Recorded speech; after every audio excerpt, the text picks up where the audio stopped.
Thank you for joining me here at Whisper and Strum for my chronological daily reading through the Bible series. Make sure to subscribe so you can join me on every episode. Let's take a moment to prepare ourselves to hear the word of the Lord by taking a deep breath in through your nose, hold it out through your mouth. In through your nose, out through your mouth. Continue breathing like that, nice and slow, letting the stress of the day release from your body. And let me pray over our time today. Dear Lord, thank you for your word. Thank you that it is perfect. Fill us with your joy, your peace that passes all understanding. Thank you for being with us today. In your name, amen. Let's begin. Job, chapter 21. Then Job answered, "Pay close attention to my words. Let this be the consolation you offer. Bear with me while I speak. Then after I have spoken, you may continue mocking me. As for me, is my complaint against a man? Then why shouldn't I be patient? Look at me and shudder. Put your hand over your mouth. When I think about it, I am terrified, and my body trembles in horror. Why do the wicked continue to live, growing old and becoming powerful? Their children are established while they are still alive, and their descendants before their eyes. Their homes are secure and free of fear. No rod from God strikes them. Their bulls breed without fail. Their cows calve and do not miscarry. They let their little ones run around like lambs. Their children skip about, singing to the tambourine and lyre, and rejoicing at the sound of the flute. They spend their days in prosperity and go down to Sheol in peace. Yet they say to God, "Leave us alone. We don't want to know your ways.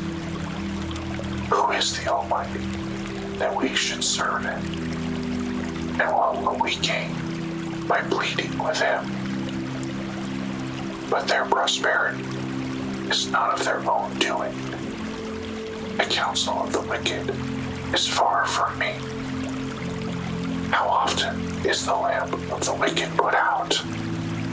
Does disaster come on them? Does he apportion destruction in his anger? Are they like straw before the wind, like chaff a storm sweeps away? God reserves a person's punishment for his children. Let God repay the person himself, so that he may know it. Let his own eyes see his demise. Let him drink from the Almighty's wrath.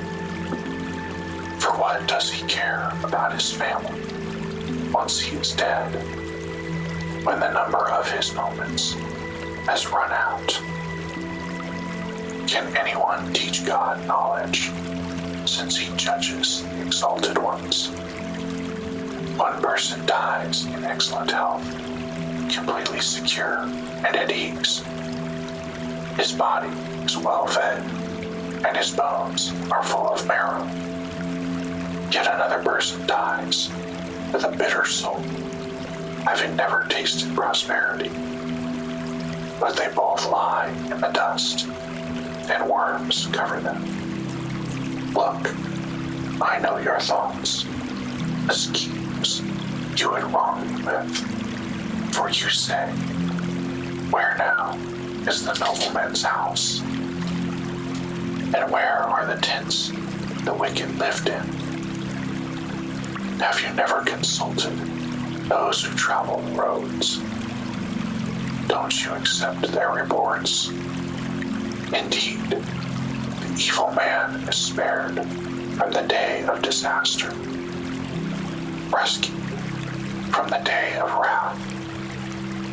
Who would denounce his behavior to his face? Who would repay him for what he has done?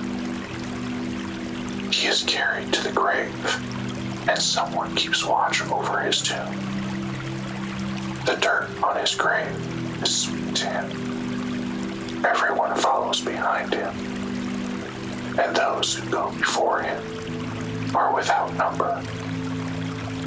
So how can you offer me such futile comfort? Your answers are deceptive.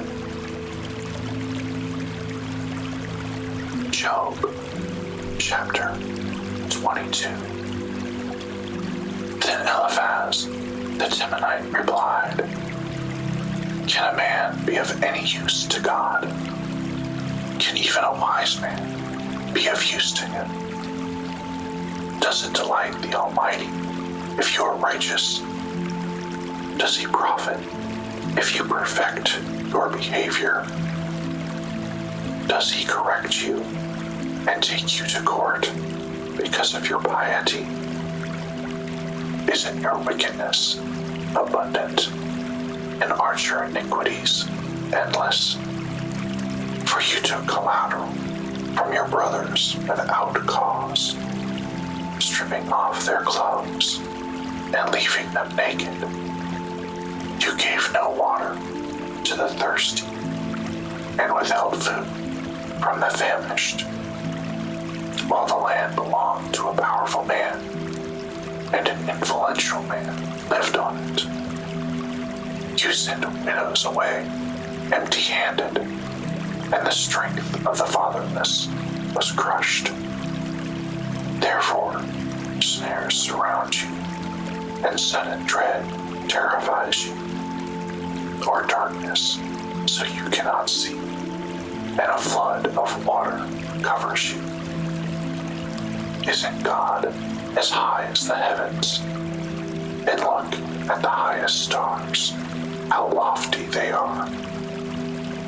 Yet you say, What does God know? Can he judge through thick darkness? Clouds veil him, so that he cannot see, as he walks on the circle of the sky. Will you continue on the ancient path that wicked men have walked?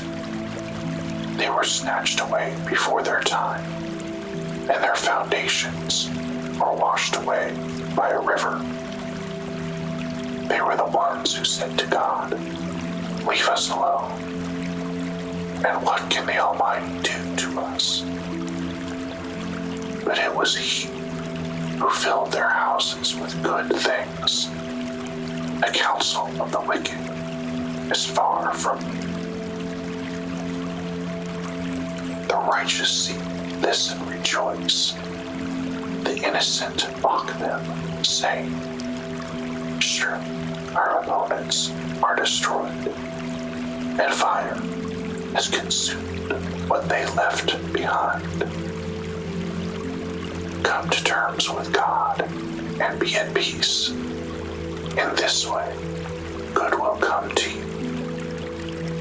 Receive instruction from his mouth, and place his sayings in your heart. If you return to the Almighty, you will be renewed. If you banish injustice from your tent and consign your gold to the dust, the gold of Ophir to the stones, the wadis, the Almighty will be your gold and your finest silver. Then you will delight in the Almighty and lift up your face to God. You will pray to him, and he will hear you, and you will fulfill your vows. When you make a decision, it will be carried out, and light will shine on your ways. When others are humiliated, And you say, lift them up. God will save the humble. He will even rescue the guilty one, who will be rescued by the purity of your hands. Job chapter 23. Then Job answered, today also my complaint is bitter. His hand is heavy, despite my groaning. If only I knew how to find him, so that I could go to his throne. I would plead my case before him, and fill my mouth with arguments. I would learn how he would answer, and understand what he would say to me. Would he prosecute forcefully? No, he will certainly pay attention to me. There, an upright man could reason with him, and I would escape from my judge forever.